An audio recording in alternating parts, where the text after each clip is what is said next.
Hello, I'm Lou Engle, and I'm here with Laura Allred. We have just come off one of the most epic prayer gatherings on the Day of Atonement, October 12th. Millions worldwide watched, with hundreds of thousands on the mall in DC fasting and praying, believing that God would show mercy to America. It is stunning what took place.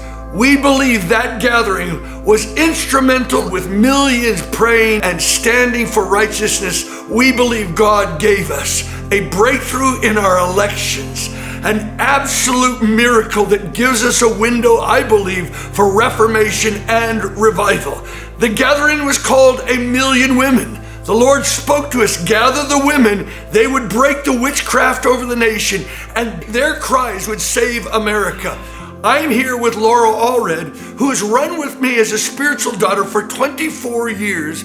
She helped lead this movement, and I believe it's not enough just to have an event. We believe we need to take ground, and we're in a worldwide Esther movement. Why don't you share, Laura, your heart concerning this? Well, I'm gripped with what the Lord did on October 12th.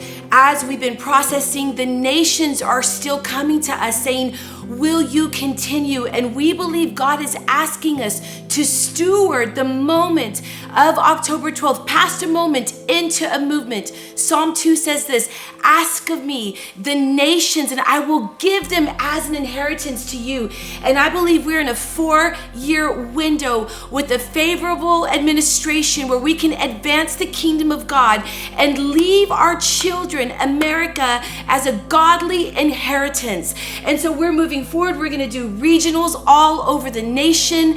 Other nations of the earth, as I said, are coming to us asking us to hold similar Joel 2 gatherings in other nations. And so we want to ask you, will you continue to be a part of this global Esther and Mordecai movement? Will you continue to steward beyond October 12th what God is doing to establish righteousness in the nation? Even now, we are leaders from around the world that were part of this gathering. Yes. The women leaders are asking, can we do 1 million women in our nations?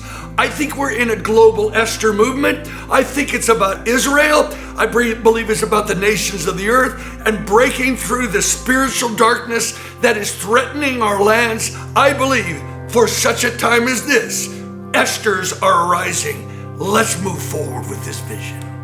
And so in this year-end giving season, I want to ask you, as executive director of 1 Million Women, will you consider sowing a seed into this movement to help us catapult into 2025 and beyond? We have big dreams for the nation in prayer. We have big dreams for this global movement, and we need your help. Will you consider sowing a year-end gift to 1 Million Women to catapult us into the next season? Thank you so much as you pray. Thank you for giving, and thank you for believing in what God is doing through 1 Million Women.